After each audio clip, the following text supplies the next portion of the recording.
নমস্কার। 100 দিন book reading চ্যালেঞ্জের আজকে হচ্ছে 17তম দিন। আমি পড়ছিলাম অরুন্ধতী রায়ের the god of small thing. বইটি আমি পড়া শেষ করেছি আজকে। আমি বইটির ঘটনা বলবো, তার আগে কিছু কথা বলা প্রয়োজন।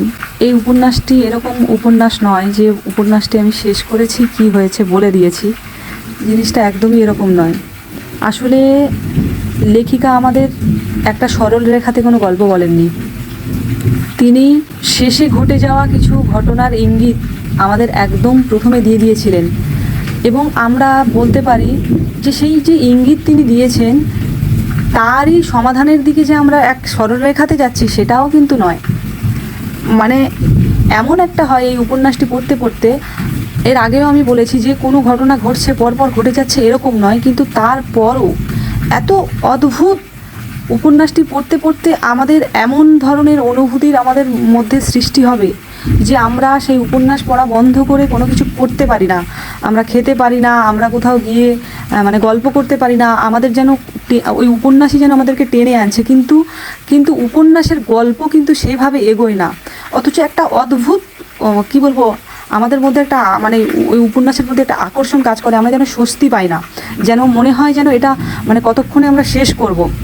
এবং জিনিসটা এমনভাবে ঘটনাগুলোর যে ঘটনাগুলো শেষে ঘটেছে তার ইঙ্গিতগুলো যখন আমাদেরকে দেয়া হয়েছে, সেই ইঙ্গিতগুলো আমরা বোঝার পরেও যতটা না বিচলিত হই, আমরা যত ধীরে ধীরে সেই পরিণতির দিকে এগোতে থাকি, তত আমাদের ভেতরে একটা এমন অদ্ভুত একটা মানে ভয়, একটা চাপা টেনশান বা এই জিনিসগুলো একটা মানে দুশ্চিন্তা কাজ করে, মানে যেটা হচ্ছে বলে তো সব কিছু বোঝানো যায় না।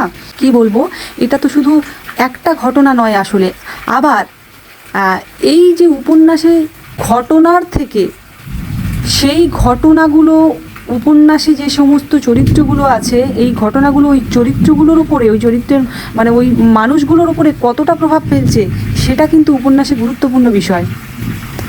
এবং এটা শেষ করার পরে মনে হবে যে একটা সমাজের ইতিহাস আমরা বহন করে চলেছি আমাদের বুকে, এবং একটা পরিবারের কতগুলো মানুষের সাথে কিছু ঘটে যাওয়া ঘটনা, সেগুলোর মানে আমরা সাক্ষী হয়ে রয়েছি। একটা সমাজেরও মানে তার ইতিহাসেরও আমরা সাক্ষী, আর এই সমস্ত মানুষদের সাথে ঘটে যাওয়া কিছু ঘটনারও আমরা সাক্ষী, যেটা থেকে আসলে এই বই শেষ করার পরেও আসলে বই আমাদেরকে ছাড়ে না। আমরা এই জিনিসটা মানে আমাদের মানে কি বলবো, কি হয় আমাদের ভেতরে আসলে না পড়লে এটা আসলে ব্যাখ্যা করা যাবে না আর কি। যদি ঘটনাটাই আমাকে বলতে হয় তাহলে বলি যে শফিমল এসেছে, রাহেলদের দাদির বাড়িতে তারা এসেছে, এবং শফিমলের আর কখনো ফিরে যাওয়া হয়নি তার মায়ের সাথে। ফেলুদা আর রাহেলের মায়ের যে প্রেম, সেই প্রেম এই বর্ণবৈষম্যমূলক সমাজের কাছে ছিল অগ্রহণযোগ্য। সেই জন্য ফেলুদাকে তারা দায়িত্ব সহকারে পিটিয়ে মেরে ফেলেছে, আর রাহেল আর এস্থাকে সারা জীবন মানে তাদেরকে দুটো অভিন্ন হৃদয়ের যে আত্মা, তাদেরকে আলাদা করে দেয়া হয়েছে তাদের ভালোর জন্যে, যদিও তাদের কতটা ভালো হয়েছে জানি না। এবং আমরা বর্তমানে এসে দাঁড়াই যে তারা দুজন আবার দুজনের সামনাসামনি। সত্যি কথা বলতে কি, এই মানে আমি যেই ভিডিওটা বানাচ্ছি সেটাও এক রকম জোর করে, কারণ এইটা শেষ করার পরে মানসিক অবস্থা সেরকম থাকে না আর কি ভিডিও বানানোর মতো। এবং এটা পড়ার পর যে আমার যে অবস্থা, আমি জানি না এটা মানে এটা থেকে কবে আর কি আমি রেহাই পাবো। এবং আমার যে অনুভূতি সেগুলো আসলে এখানে ব্যাখ্যা আমি করতে পারবো না। আর একটা সত্যি কথা বললে যে ব্যাখ্যা আমি করতে চাই না আসলে।